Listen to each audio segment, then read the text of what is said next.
Hello Alive Kids, I hope you've been enjoying our bedtime stories so far. We have so many more to share with you on a Monday, Wednesday and Friday, so don't forget to come and join us. Now, my name is Sarah and I am one of the kids team leaders in Lincoln. If you haven't spotted one of your own team leaders yet, do not worry. We have so many wonderful leaders that one of your Alive Kids team leaders will be with you shortly telling a story. So don't forget to come back and keep checking to see if it's one of the faces that you remember. They all can't wait to see you, so I know they'll be with you very soon. Now, I'm very comfortable where I'm sitting. I've got my fire, I've got my teddies surrounding me. They're not actually mine, I've borrowed them from my little girl Maya, but these teddies she's lent me so I could have them with me to tell you today's story. So tonight we are going to be looking at a story in the Bible, right at the beginning of the Bible. And it's a story about a big sister and who looked out for her little brother. Is there a time that you remember being kind to your brother or your sister? Or maybe in the playground, one of your friends fell over at school and you were the first person there to look after them, to help them, to pick them up, or maybe go and get the teacher. Maybe you stopped your little brother or sister from touching something that would hurt them. Like I said, this story is right at the beginning of the Bible. So we know that it happened a really, really long time ago. And so some of the things that happened then, we don't really have to worry about now. But there are things that we can learn from these stories that we can put in place today. It starts with a very mean Pharaoh. Now, Pharaoh just means a man who is in charge. He was in charge in ancient Egypt, and he was making all the rules that all the people, all God's people, had to follow. He used to make them work really early in the day till really late at night with not very much breaks, no time to have a break and stop. And if they did, he made them work even harder. One day, Pharaoh decided that he wasn't happy with how many children were being born into God's family. So do you know what he did? He told them that all of the boys who were born had to go away. He got rid of all of the baby boys. What a mean, mean man. This is where our family come in. Our baby is called Moses. Now, Moses has a big sister called Miriam, and he has a mum and a dad. And his mum and dad tried to hide him for 3 months.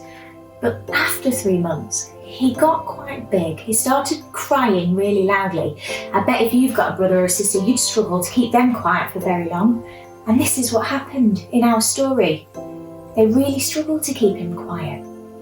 So, how could they keep him safe? What they did. And I've borrowed some more toys to help you. This is my Moses. They wrapped him up in a blanket. They made him all cosy and warm. And they took him and gave him a big cuddle and placed him in a basket. They made it warm and they made it cosy, and they placed Moses into the basket. Now, Moses' mum would have been a little bit worried, and I can imagine that she said a prayer that went something like this: Lord God, I want to keep him safe, but I don't know how. So I'm going to put him here and I'm going to trust him to you. So she popped him in the Moses basket and she covered him over and kept him safe. And then she took the baby and she popped him into the river to float gently along so God could keep him safe. All this time, Moses' big sister, Miriam, was watching. She was thinking, God, how do I keep him safe? How can I know what's happened? So she watched him slowly float down the river, all the way down, and then do you know what happened? Oh no, shock, horror, he arrived He floated all the way down and he came into the palace. He floated down to where Pharaoh's daughter, remember Pharaoh was the bad guy, Pharaoh's daughter was having a swim. Moses was crying. I think I would too if I was in a basket. I think I would be a bit upset. Now Pharaoh's daughter heard the crying and she swam over to this basket and she opened it up and she saw a baby. She saw baby Moses in there. She scooped baby Moses up and held him close.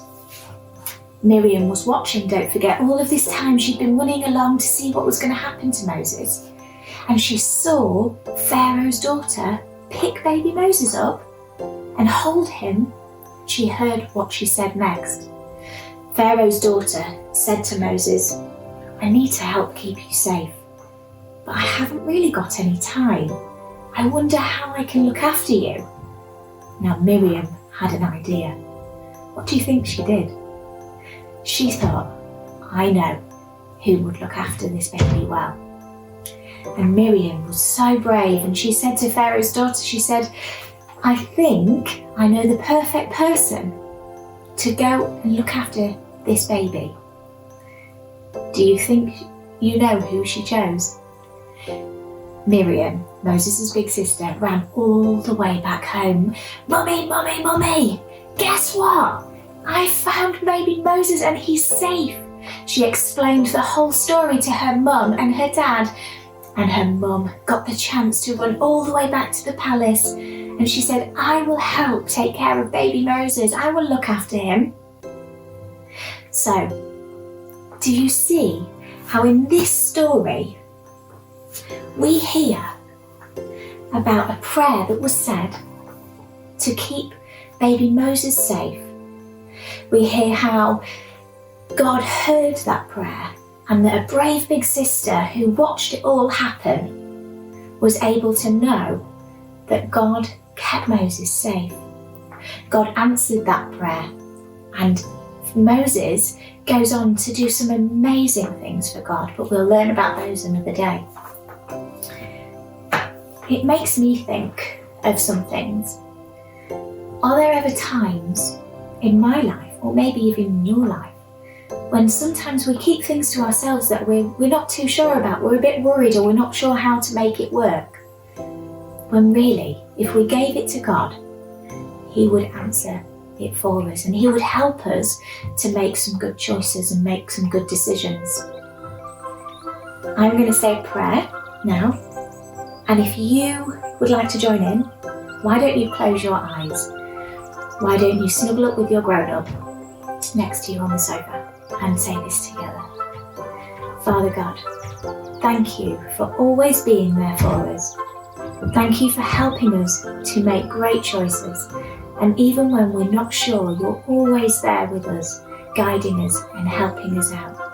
I pray, Lord Jesus, that if there's anything that's on my mind that I'm worrying about, that I would give it over to you and that I would have a great night's sleep.